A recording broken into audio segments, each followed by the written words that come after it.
Hello guys and welcome back to another Euro 2024 fantasy video. Yesterday I took a little bit of a break from the Euro 2024 so I can wrap my head around the players, about the things that they're doing, how I want to go forward and what I want to focus, and I have some clarity. Some of the suggestions that I'm going to showcase to you are coming from my comment section. They're good and they are solid for sure because I like how they are structuring their sites, some tips that they're giving me. They're making me think on my team as well. So yeah, I'll be providing deadline tips. I will be showcasing what to do if you have used all of your chips, if you still haven't used the chip yet, if you still have some of the chips. I will be going through all of this today, and I'm going to showcasing what I am planning to do and how I plan to strategize around the fixtures themselves. Let's open the matches here so we can have the fixture bracket as well, and we're going to be able to see it. Before doing that, let's go and talk about my team. I own players from not all of the sites. I believe it's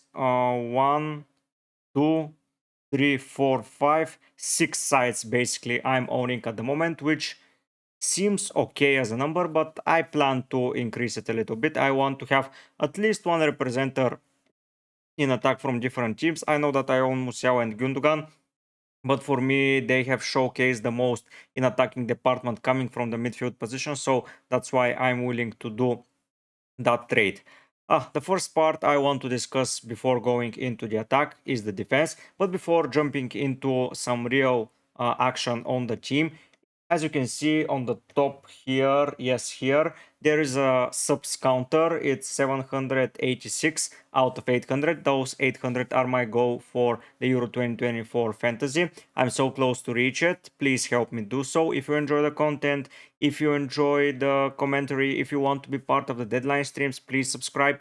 Do all of those great stuff as liking, commenting down. As you can see in previous videos, if you go and check them out, I'm commenting on everything, so no one is left without a reply. If you have questions, if you have suggestions, all of it will be discussed. So yeah, let's leave that part of YouTube on the side and let's focus on the team.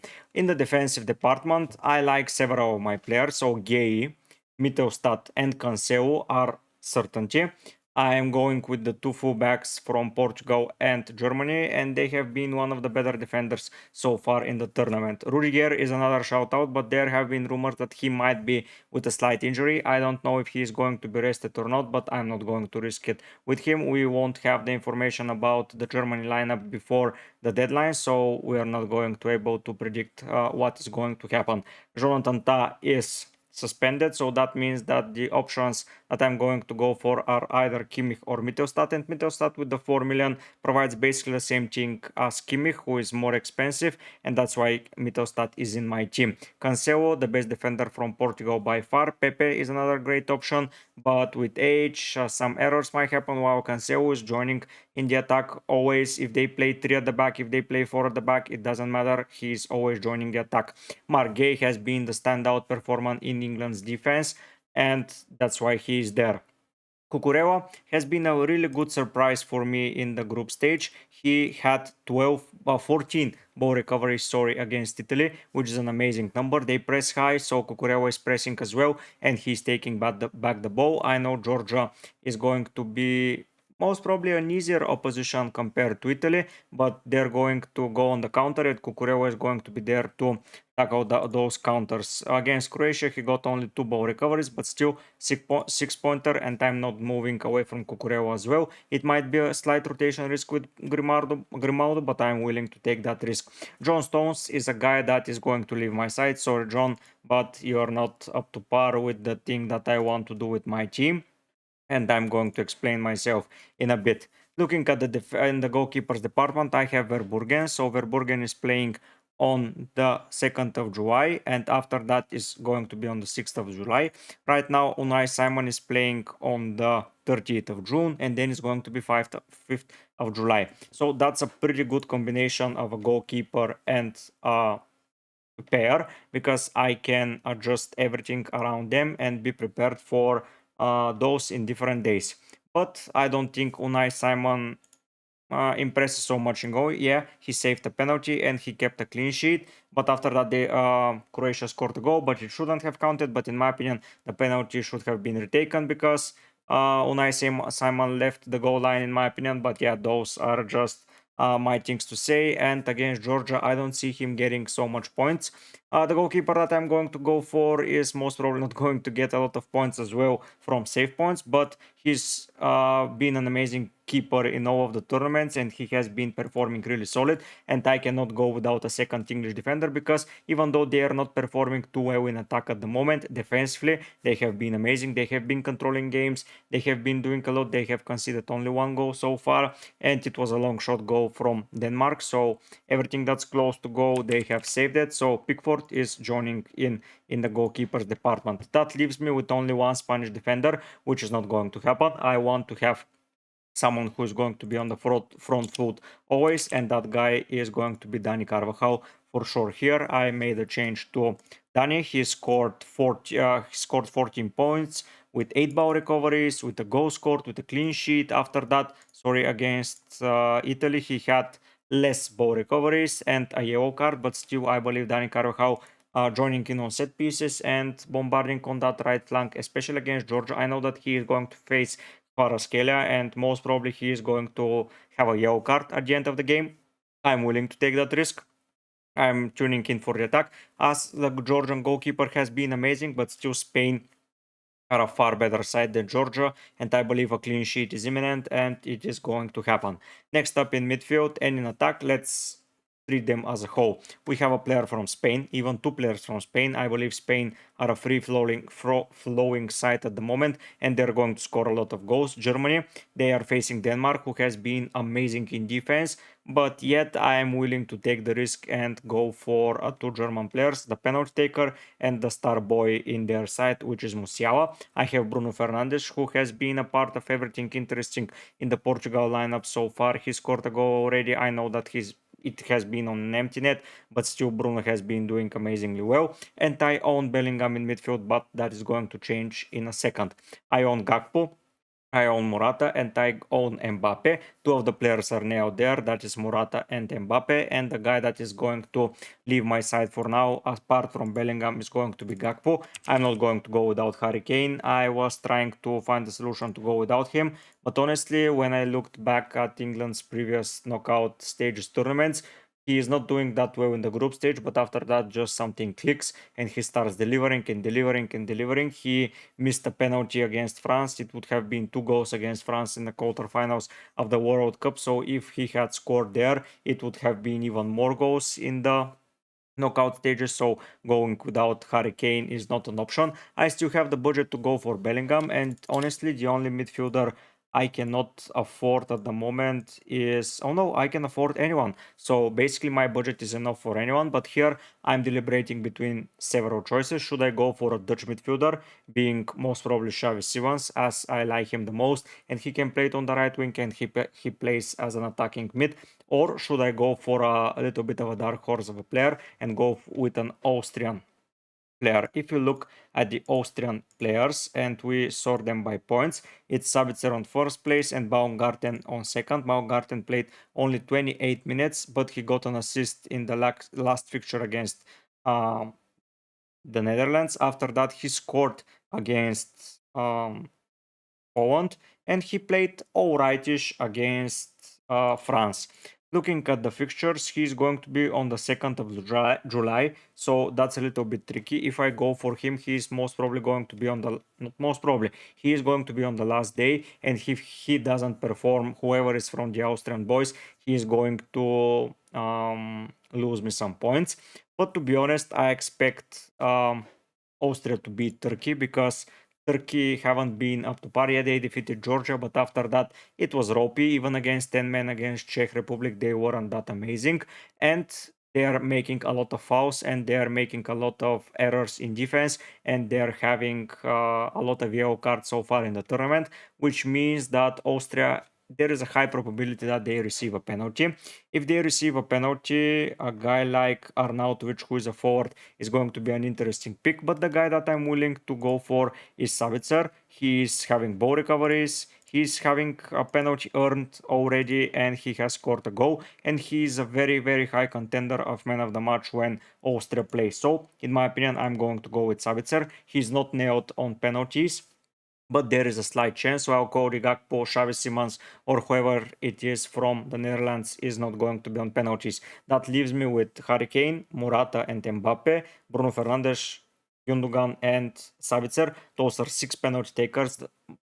5.5, let's say Savitzer is not confirmed, but yeah, 5.5 penalty takers, which is amazing. From the defensive point, yeah, I can go for Van Dijk and maybe go for Neuer if I want to improve it a little bit, or just leave Van Dijk and go with Unai Simon instead of Dani Carvajal or something like that. But honestly, I don't think that the Netherlands are such an amazing side. Yeah, they faced Romania, but Romania have been scoring goals, and I have a goalkeeper already, so I don't look forward to their attacking numbers there. After that, they face Austria or Turkey, and honestly, I might go for a forward then, but I have a lot of players to sell out when it's time to invest into the of Dutch national team going into around the quarterfinals, basically. So for now, I believe that's enough. I can honestly see myself doing a Dutch defender like Van Dijk, because if he is on penalties, he is going to be a gem.